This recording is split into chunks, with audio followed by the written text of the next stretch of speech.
Lubomir. Wedding. The wedding began with an ancient ritual. The groom carried the bride over the threshold of the house where they would live. This symbolized the transition from one world to another, from the old life to the new.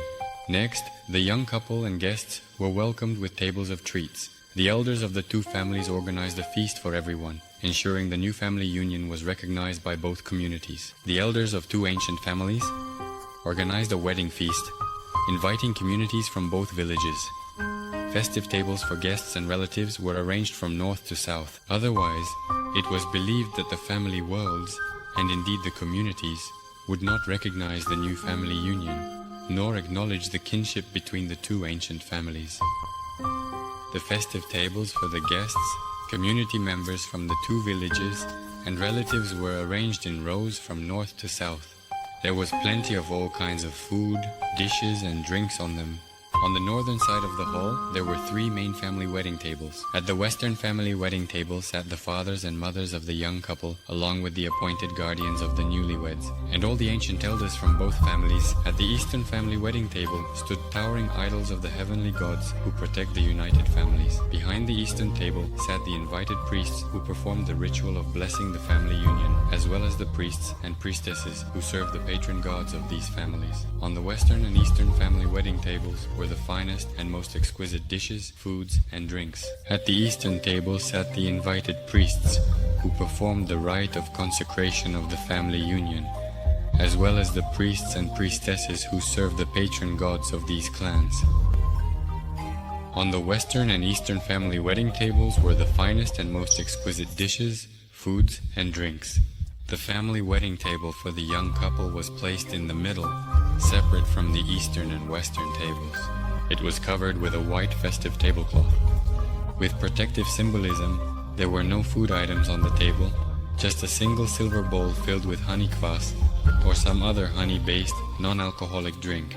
As a rule, at the guest wedding tables, relatives from one clan sat on one side of the tables, and relatives from another clan sat opposite them on the other side of the tables.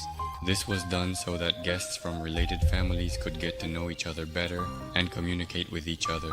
The wedding began during the festival of Lubomir, with traditional swastika greetings established in ancient times by the priest Lubomir, meaning 4 types of greetings were recited. The first greetings were spoken in honor of all the patron gods, the families, and the priests, as well as all the great ancestors who never forgot and always supported these two ancient families. After the first greetings, offerings and sacrifices were presented at the eastern family wedding table for the patron gods, priests, and ancestors, so that they could celebrate together at the wedding feast, be the first to taste the food and delicacies, and bless the new family union of the two ancient families. The first greetings were spoken in honor of all the patron gods, the families, and the priests, as well as all the great ancestors who never forgot and always supported these two ancient families. After the first greetings, offerings and sacrifices were presented at the eastern family wedding table for the patron gods, priests, and ancestors, so that they could celebrate together at the wedding feast, be the first to taste the food and delicacies, and bless the new family union of the two ancient families. The second greetings were first spoken in honor of the ancient elders present at the wedding feast from both families, and then greetings were offered wishing health to those elders who were absent due to illness or old age. The third greetings were first spoken in honor of the parents of the newlyweds present at the wedding feast, wishing them many years of life so that they could see and raise many grandchildren and great-grandchildren. The second greetings were first spoken in honor of the ancient elders present at the wedding feast from both families. And then the greetings were offered wishing health to those elders who were absent due to illness or old age. The third greetings were first spoken in honor of the parents of the newlyweds present at the wedding feast, wishing them many years of life so that they could see and raise many grandchildren and great-grandchildren. Then, in honor of the appointed guardians, a wish for their longevity was expressed, so that they could pass on the sacred wisdom to future descendants of the ancient families, wisdom that has been preserved from generation to generation in these ancient lineages.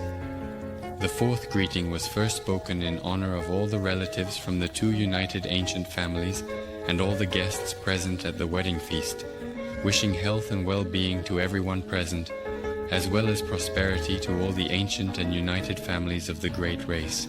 And then a greeting was pronounced in honor of each guest with a personal mention. Each of the guests at the wedding, in whose honor the fourth greeting was pronounced, would rise from the table with a response. He expressed his wish for good fortune to the young couple, and also mentioned that he was giving them a gift. The guests who brought gifts were offered a cup of honey mead and a cup of berry liqueur by the young husband's friends, or they were given a choice between a mug of hoppy beer or a mug of hoppy kvass. When a guest chose and drained the cup of honey mead or the cup of berry liqueur, He would say, "May your life together be long and sweet, like the contents of this blessed cup." If the guest chose a mug of kvass or beer, after drinking it, the young friends would ask, "How does our beer taste?" or "How does our kvass taste?" He would invariably reply, "Bitter, it could use some sweetness." After such a response, the young couple would gift each other a tender sweet kiss. He invariably replied, "It's bitter, it wouldn't hurt to sweeten it." After such an answer, the young people gave each other a tender sweet kiss. When the greetings in honor of each guest present at the wedding were pronounced, and each guest made their gift to the couple, everyone present would begin the communal wedding feast. Meanwhile, the newlyweds were taken to a specially prepared room and left alone, with the door locked behind them so that no one would disturb the young couple.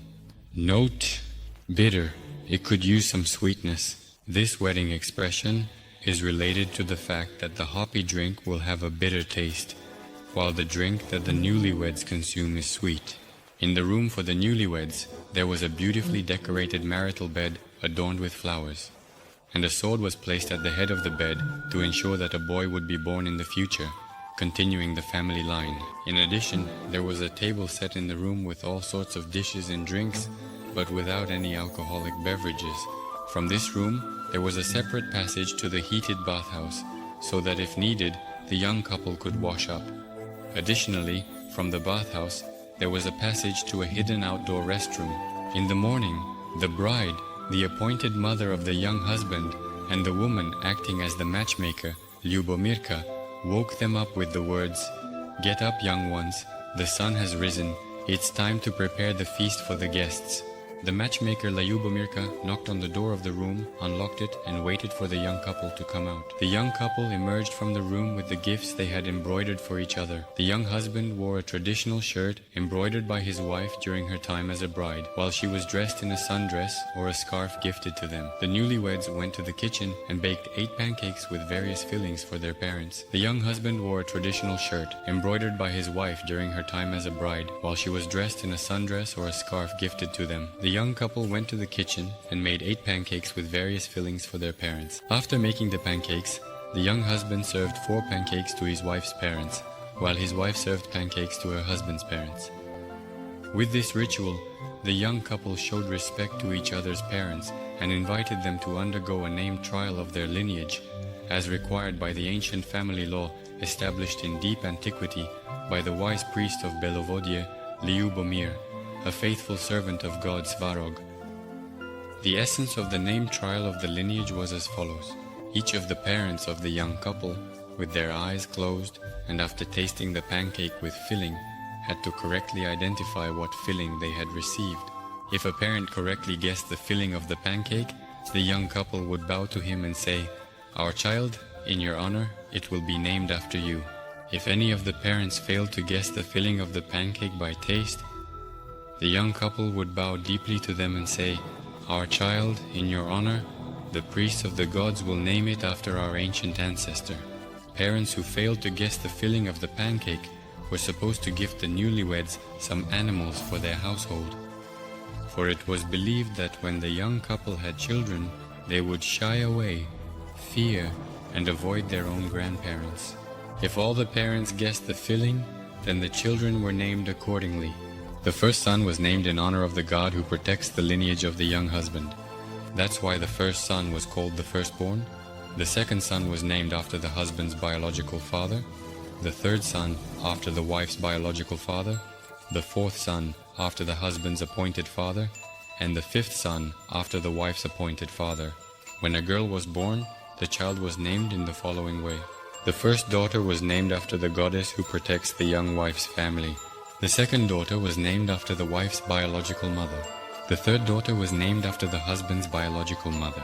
The fourth daughter was named after the designated mother of the wife. The fifth daughter was named after the designated mother of the husband.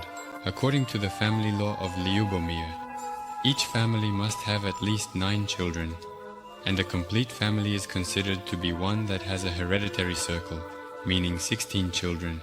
All subsequent children were named by the child's father. A child was never given a name in honor of a relative who died of illness at a young age, since it was believed that a child with such a name would not live long. If the child received the name of a grandfather or grandmother, Then it was from the older relatives, who guessed the filling. That grandfather prepared armor and 2 swords for his grandson for the coming of age, as well as tools for his future profession, which he was to inherit from his father. The grandmother prepared a dowry for her granddaughter: bed linen, jewelry, clothes, kitchen utensils, and the granddaughter was also bequeathed the entire dowry that the grandmother had received in her time.